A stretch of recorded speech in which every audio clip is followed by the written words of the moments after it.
हर खबर पर होगी आपकी पकड़। डाउनलोड कीजिए एबीपी लाइव ऐप। देखिए, इस वक्त हमारे साथ पेट्रोलियम मंत्री धर्मेंद्र प्रधान जुड़ गए हैं। सरकार लगातार राहत के पैकेज का अनाउंस कर रही है। 5 दिन तक सरकार वित्त मंत्री इस 20 लाख करोड़ के पैकेज का ऐलान करते रहे। नमस्कार धर्मेंद्र जी, आपके मंत्रालय से हम शुरुआत कर लेते हैं।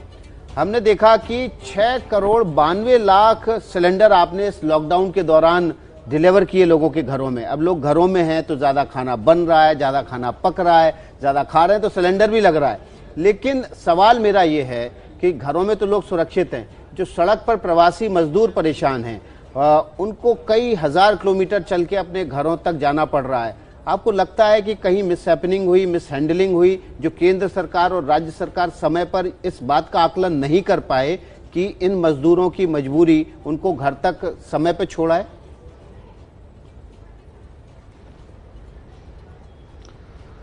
देखिए, हमारी विभाग की ओर से जो आपने 6 करोड़ 92 लाख का आंकड़ा अभी उल्लेख किया, ये सिर्फ प्रधानमंत्री उज्ज्वला योजना में सरकार की ओर से जो 3 महीने के अंदर फ्री एलपीजी सिलेंडर देने की बात कही गई वही है।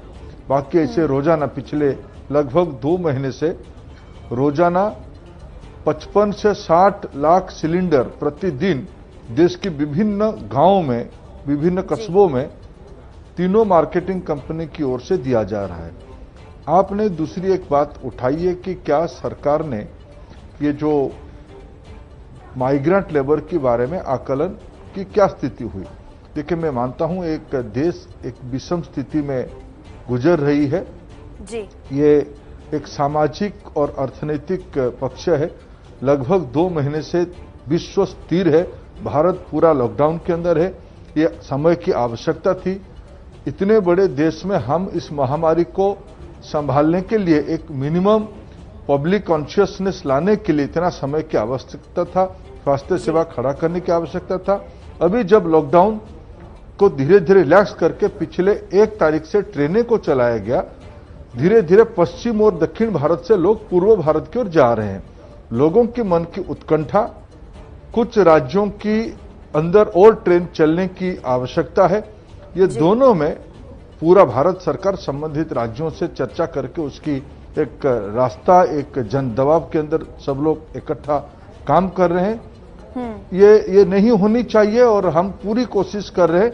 राज्यों ने मध्य प्रदेश, उत्तर प्रदेश, जहां जहां ट्रांजिट होके लोग जाते हैं उनको संभालने की पूरी कोशिश करते हैं। लेने वाले राज्यों को थोड़ा, जहां जहां से श्रमिक आए हैं वहां के राज्यों को थोड़ा और सक्रिय भूमिका निभानी पड़ेगी। उनकी राज्य के लोगों को उनको लेना पड़ेगा। जी धर्मेंद्र जी, आप कह रहे हैं कि राज्यों को और भूमिका सक्रिय तौर पर निभानी होगी। लॉकडाउन को लेकर, पैकेज को लेकर बहुत सारे सवाल है, लेकिन देश के पेट्रोलियम मंत्री जब जुड़ते हैं सामने तो मन में एक सवाल देश के हर नागरिक का होता है कि कोरोना काल में दुनिया में ऐतिहासिक तौर पर कच्चे तेल के दाम ऐसे गिरे कि ऐसे पहले कभी नहीं गिरे थे, फिर भी एक आम ग्राहक को उसका फायदा नहीं मिला। इसके पीछे कोई तकनीकी वजह होती है जो सरकार नहीं बताती है। मैं चाहती हूँ कि आज दर्शकों के सामने आप वो बताएं। देखिए, हमने कुछ भी चीज छुपाए नहीं, इसलिए कोई बताना नहीं है, ऐसा नहीं है। ये जो प्राइस है, ये जो रिटेल प्राइस है, इसको हम लोगों ने पिछले 2 महीने में लगभग स्थिर करके रखा है। कोई बढ़ने नहीं दिया, लोगों को कोई एडिशनल दिक्कत नहीं होने दिया हम लोगों ने। आज के जो अंतर्राष्ट्रीय बाजार में कच्चे तेल की दाम है, ये एक अस्वाभाविक परिस्थिति में है, विश्व में ज्यादा उत्पादन होने के कारण और दूसरी ओर डिमांड नहीं होने के कारण भारत जैसे देशों में अप्रैल महीने में लगभग 70% डिमांड चली गई। डिमांड नहीं होने के कारण एक अस्वाभाविक प्राइस आई है, ये स्थायी नहीं है। इसको ध्यान में रखते हुए हम लोगों ने बेसिक रिटेल प्राइस को भारत में लगभग 2 महीने से हम स्थिर रखा है। ये एक योजना है और बाकी जो थोड़ा पैसा बचा है इसको हम लोगों ने लोक कल्याण में, जन कल्याण में, स्वास्थ्य, रोजगार, इसी सारे कामों के लिए बचा कर रखा है। जी धर्मेंद्र प्रधान जी, देखिए लॉकडाउन तो जारी हो गया है। इस दौरान कोरोना वायरस पर हम तमाम तरह की बात करें क्योंकि देश में इस वक्त सबसे बड़ा संकट वो है, लेकिन ओडिशा पे एक खतरा और मंडरा रहा है चक्रवाती तूफान का। उसको लेकर क्या आप नजर बनाए हुए पूरी स्थिति पर? क्योंकि देखिए ऑलरेडी हम लोग बहुत पैनिक की स्थिति में है जिस तरीके से केसेस आ रहे हैं, लेकिन अगर ये हार्ड हिट करता है साइक्लोन तो स्थिति खराब हो सकती है। निश्चित रूप में पूर्व भारत में विशेष करके उड़ीसा और बंगाल जैसे प्रांतों में थोड़ा चिंता बढ़ी है। बंगाल की खाड़ी में पिछले 2-3 दिन से जो चक्रवात, जो डिप्रेशन हुई थी, वो चक्रवात की रूप लेके धीरे धीरे तट की ओर आ रहा है और 20 तारीख को लैंडफॉल करने की संभावनाएं हैं। भारत सरकार की ओर से कैबिनेट सेक्रेटरी, गृह सचिव, ये सारे लोग राज्यों के साथ चर्चा करके राज्यों की व्यवस्था को भी उन्होंने पुख्ता किया है। राज्य के लोगों ने भी अपना अपना जिम्मेदारी ठीक से निभाने की सारी योजना बनाई है। पूर्वी तट में पहले से भी इस प्रकार की 120 से लेकर 250 किलोमीटर प्रति घंटा हवा चलने की अनुभव हम लोगों की है।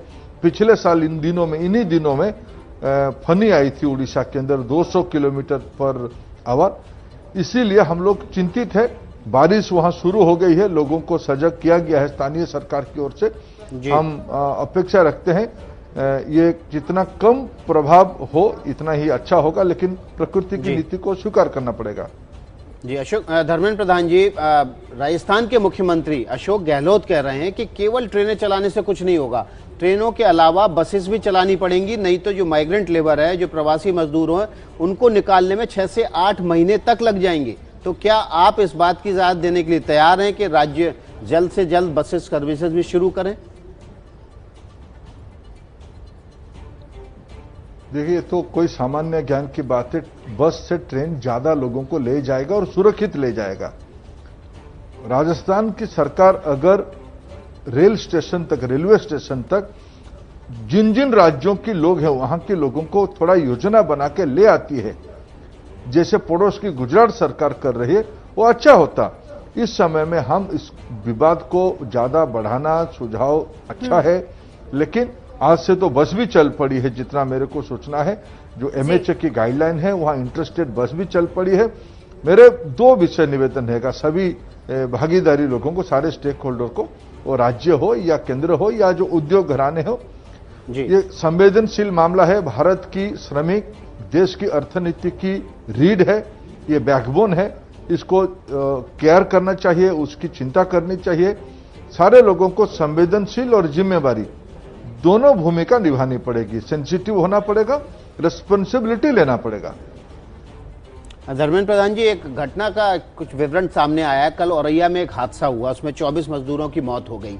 कहा यह जा रहा है कि ये मजदूर राजस्थान में एक स्टेशन से दूसरे स्टेशन बस के जरिए ही चले थे, एक शहर से दूसरे शहर, लेकिन वहां पर पुलिसकर्मियों ने उतारकर इनको एक माल लदे हुए ट्रक में चढ़ा दिया और उसकी वजह से ट्रक बाद में आके पलटा और ये हादसा हुआ। आपको लग रहा है कि सरकारें एक दूसरे पर आरोप तो लगा रही है राज्य सरकार, लेकिन अपने पार्ट पर वो जो रोल उनको निभाना चाहिए वो नहीं पूरा कर रहे हैं? मैं आज सारे अखबारों में आज ये विषय छपी है और आपने सही फरमाया उस विषय के बारे में कि मजदूर बंगाल के लिए राजस्थान से कोई स्टोन क्रशर से चल पड़े थे। बाद में उनको जो लिखी गई है वो कितना सच है वो आप जैसे लोग उसको तहकीकात करके कह सकते हैं। राजस्थान की पुलिस ने उनको एक ट्रक पे बिठा दिया जिसमें दुर्घटना हुई। ऐसे मैंने इसीलिए शुरू में ही कहा था, लोगों को जिम्मेवारी लेना पड़ेगा। ये मजदूर राजस्थान की अर्थनीति की बड़े हिस्सा है। ये मजदूर बंगाल के हो सकते हैं, बिहार के हो सकते हैं, उड़ीसा के हो सकते हैं। मेरे वहां के कई लोग जयपुर में है, पत्थर की सेक्टर में काम कर रहे हैं। वहां के गांव से कई बार खबर आ रही है पूरी जिले से कि उनको कैसे लौटाए। हम सभी को जिम्मेवारी लेना पड़ेगा। जहां से लोग हैं उनको भी चिंता करना पड़ेगा। बंगाल सरकार को ज्यादा चिंता करना पड़ेगा। जहां काम कर रहे उनकी सरकारों को भी सुरक्षित उनको कैसे घर पहुंचे, उद्योग वालों को भी चिंता करना चाहिए, सरकारों को भी चिंता करनी चाहिए। अब वक्त सामंजस्य भारत का है, सरकार आप ये कह ट्रेन रहे हैं। पहुंचाने में कोई कमी नहीं रखेगी। जी, एक पेट्रोलियम मंत्री के तौर पर फिर मेरा आपसे उसी को लेकर सवाल है। जिम्मेवारी का वक्त है। मैं इसीलिए बिल्कुल धर्मेंद्र जी, आपने कहा मांग कम है, तेल की मांग कम है, और आपने ये कहा कि कच्चे तेल के अंतर्राष्ट्रीय बाजार में रिकॉर्ड स्तर पर अजीब स्थिति पैदा हो गई इतिहास में कि रिकॉर्ड स्तर पर दाम गिर गए। जो पैसा हमने बचाया वो हमने लोगों की भलाई में खर्च किया, क्योंकि इस वक्त स्थिति भी ऐसी थी। अब आप समझ रहे हैं कि आने वाला वक्त ऐसा ही होने वाला है, लॉकडाउन धीरे धीरे खुलेगा, अभी मांग एकदम से नहीं बढ़ेगी। क्या ये एक चुनौती है भारत सरकार के सामने, और अगर है तो हम कैसे निपटने वाले हैं इससे? देखिए, ये विश्व के सामने चुनौती है। निश्चित स्वाभाविक तौर पे भारत सरकार के सामने भी ये एक चुनौती है, लेकिन मैं 70% डिमांड अप्रैल महीने में चली गई थी। मैं मई महीने की अगर आज 18 मई है, अगर 17 मई तक 1 से 17 मई तक एक स्टैटिस्टिक्स आपके सामने रखूं, डिमांड धीरे धीरे आगे बढ़ रहा है, डिमांड थोड़ा लौट रहा है। जो डिमांड 70% जा चुकी थी, वो डिमांड अभी 60%, 65% लौट भी आई है।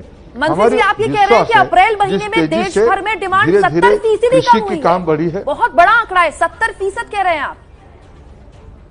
हाँ, 70% डिमांड घट गई थी। एक अस्वाभाविक परिस्थिति हुई थी, सारे पेट्रोल डीजल एटीएफ ये बंद हो गई थी। बंद की कगार, एकदम जीरो नहीं कहूंगा मैं, 30%, 25%, कहीं थोड़ा ये इमरजेंसी सर्विस के लिए डीजल की खपत बनी रही। पेट्रोल का तो एकदम नगण्य की ओर चली गई। तो मई महीने में धीरे धीरे लौट रहा है। उसकी लाभ उपभोक्ताओं को भी होगा, सरकारों को भी होगा, 2 पैसा रेवेन्यू मिलेगी और फिर लोगों की सेवा में खर्च होने की राज्य सरकार और भारत सरकार काम पे लगाएगी।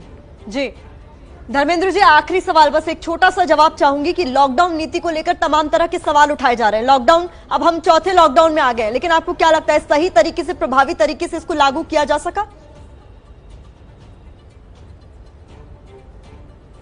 मैं देश की जनता को आभार प्रकट करूंगा। उन्होंने माननीय प्रधानमंत्री नरेंद्र मोदी जी की सारे निवेदन को अक्षरशः स्वीकार किया। 99% लोगों ने स्वीकार किया। सारे राज्यों को मैं धन्यवाद देता हूं, सारे राज्यों के मुख्यमंत्रियों को धन्यवाद देता हूं।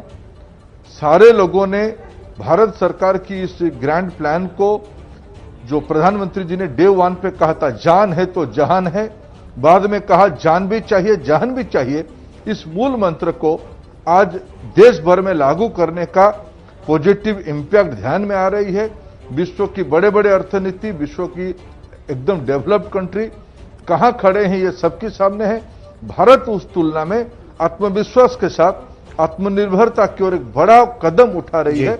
मैं इसीलिए पहले भारत की जनता को, फिर मैं भारत सरकार को और राज्य सरकार को श्रेय देता हूं। चलिए, बहुत बहुत शुक्रिया धर्मेंद्र प्रधान जी आपका। आप एबीपी न्यूज के लिए आपने वक्त निकाला। आपका जो ये संबलपुरी साड़ी का मास्क है ये बहुत अच्छा लग रहा है। हम भी आएंगे आपके पास तो जरूर लेंगे। धन्यवाद। बहुत बहुत शुक्रिया। तो पेट्रोलियम मंत्री धर्मेंद्र प्रधान हमारे साथ जुड़े थे, जिनका कहना था कि जो ट्रेनें हैं उनको और ज्यादा चलाने की जरूरत है। राज्य सरकारें और केंद्र सरकार मिलकर ही काम करेंगी।